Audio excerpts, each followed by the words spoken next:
Salam untuk kita semuanya, berjumpa lagi dengan saya di channel Aritila Tutorial, tempat kita untuk berbagi informasi seputar informasi pendidikan dan informasi guru serta informasi honorer dan informasi lain yang relevan. Pada pertemuan ini saya menyapa Bapak Ibu calon PNS, demikian dengan para P3K lulusan 2023, di mana ada informasi mengatakan bahwa bisa berhak mendapatkan THR dan gaji ke-13 2024, dan sebagian juga ada informasi mengatakan bahwa tidak bisa, ya. Dan semua itu Bapak Ibu ada kemungkinannya. Misalnya kalau dilihat dari eh, tanggal terbit SK dan SPMT-nya, maka itu menentukan apakah Bapak Ibu calon pegawai negeri sipil demikian dengan para P3K angkatan baru 2023 itu bisa mendapatkan THR dan gaji ke-13.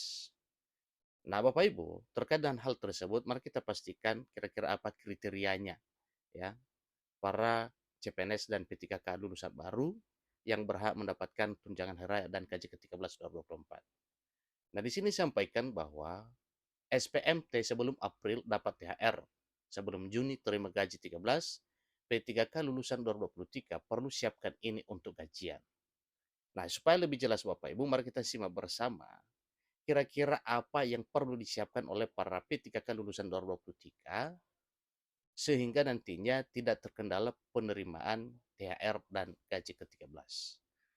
Mari ikuti informasinya sampai selesai, dan bagi Bapak Ibu yang sedang menonton, demikian dengan Bapak Ibu yang mungkin baru menemukan informasi melalui channel ini, jangan lupa dukung channel ini dengan cara like dan subscribe, share, dan komen, serta nyalakan tombol notifikasinya supaya semua informasi yang disalurkan melalui channel ini selalu update di layar Bapak Ibu. Tanpa basa-basi lagi, langsung pada informasinya. Jakarta Sumatera Express ID. Pegawai pemerintah dan perjanjian kerja alias P3K lulusan 2023 berpeluang dapat THR dan gaji ke-13. Kok bisa ya? Nah, untuk lebih jelas Bapak Ibu, ikuti terus informasi berikut. Dalam sebuah peristiwa yang menggembirakan bagi para pegawai pemerintah dan perjanjian kerja atau para P3K lulusan tahun 2023, kabar gembira mengenai tunjangan hari raya atau THR dan gaji ke-13 telah mengemuka. Hal ini disampaikan berdasarkan surat perintah melaksanakan tugas atau SPMT yang telah diterbitkan oleh pemerintah daerah atau Pemda masing-masing Bapak Ibu. Nah, tentunya bagi mereka yang telah menerima SPMT sebelum tanggal 1 April, peluang untuk menerima THR dikabarkan mencapai 99%. Dan ini kemungkinan 100% Bapak Ibu, asalkan tanggal SK dan SPMT-nya itu layak untuk mendapatkan THR dan gaji ke-13. Sementara itu, bagi yang menerima SPMT sebelum 1 Juni, mereka juga berhak atas gaji ke-13. Hal ini menjadi dorongan kuat bagi P3K lulusan tahun 2023. Mereka diharapkan segera mengurus penerbitan nomor induk pegawai atau NIP dan melalui tugas mereka agar dapat segera menikmati gaji. Menurut ketentuan yang berlaku, proses penggajian P3K mengacu pada pasal 7, ya. Pasal 7 ayat 2 Peraturan Presiden nomor 98 tahun 2020 tentang gaji dan tunjangan pegawai pemerintah dan perjanjian kerja. Nah, walau nantinya Bapak Ibu hal ini itu telah diubah, ya, karena memang ada Perpres nomor 11, ya, terkait dengan gaji, ya, dan tunjangan bagi para P3K.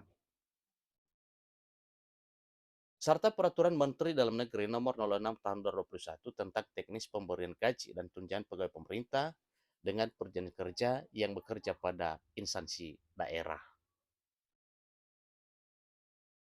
Nah, tentunya Bapak Ibu, dalam hal mengajukan ini, ada beberapa dokumen penting yang perlu dilampirkan Bapak Ibu, ya.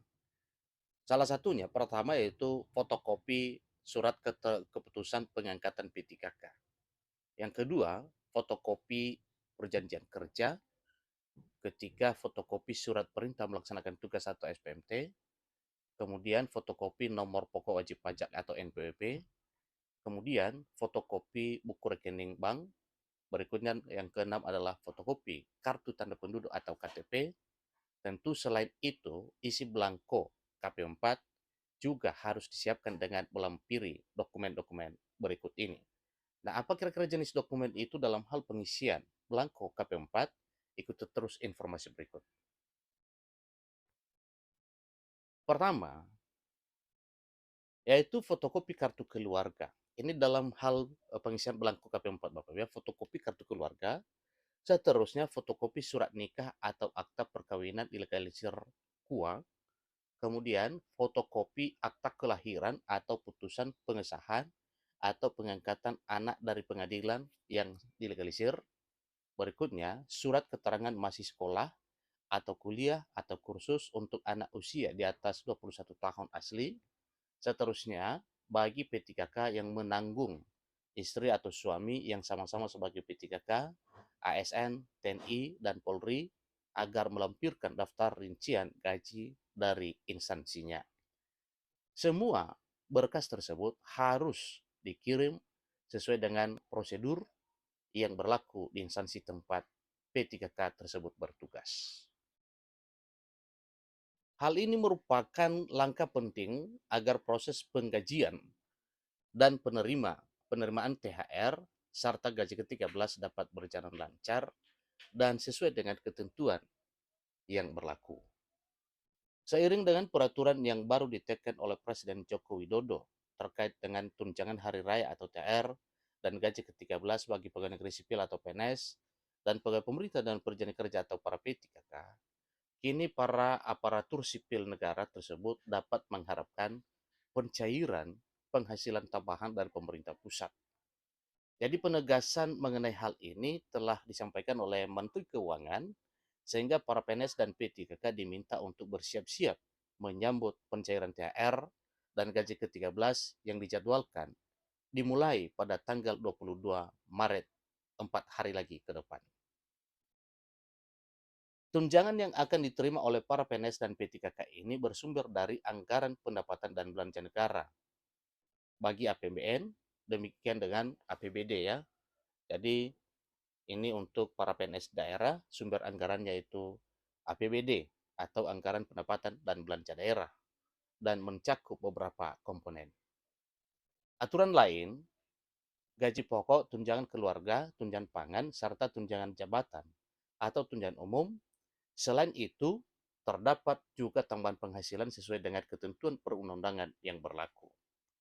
Nah, Bapak Ibu, untuk mengetahui besaran gaji secara detail, ya untuk Bapak Ibu ya, PNS dan P3K. Nah, sebagaimana ini kita ketahui Bapak Ibu, sepertinya itu tidak ada P3K golongan 1 ya. Tapi kalau kita berpatokan pada P3K golongan 8 misalnya, atau golongan 7, maka golongan 7 itu akan mendapatkan gaji pokok 2.858.800 hingga 4.561.800. Itu untuk golongan 7. Nah, tentunya bagi Bapak Ibu untuk melihat berapa nominal yang akan diterima, silakan dilihat Bapak Ibu peraturan Perpres ya terbaru atau peraturan terbaru terkait dengan gaji dan tunjangan P3K. Sebesar itu juga nanti nominal THR dan gaji ke-13. Demikian untuk gaji atau tabel gaji PNS berdasarkan golongan, misalnya dari golongan 1, golongan 2, golongan 3, golongan 4, dan seterusnya Bapak ya. Silakan dilihat, itu ada peraturan pemerintah nomor 5 tahun 2024 yang juga telah terbit dan ini sudah diterima ya mulai pada Maret 2024 atau mulai dari Januari ya sampai dengan Maret ini tentunya pada April nantinya atau setelah ini ya sebagaimana telah disampaikan bahwa tanggal 22 THR-nya cair tentu berdasarkan yang telah diterima oleh Bapak Ibu pada bulan Maret dan itu sudah ketentuan. Itulah informasi Bapak Ibu mengenai THR dan gaji ke-13 P3K lulusan 2023. Semoga bermanfaat. Demikian dengan para PNS ya atau CPNS yang barusan saja diangkat. Nah, tentunya ingat satu hal, yaitu tanggal SPMT-nya kapan, itu juga adalah jadi patokan untuk menerima THR dan gaji ke-13.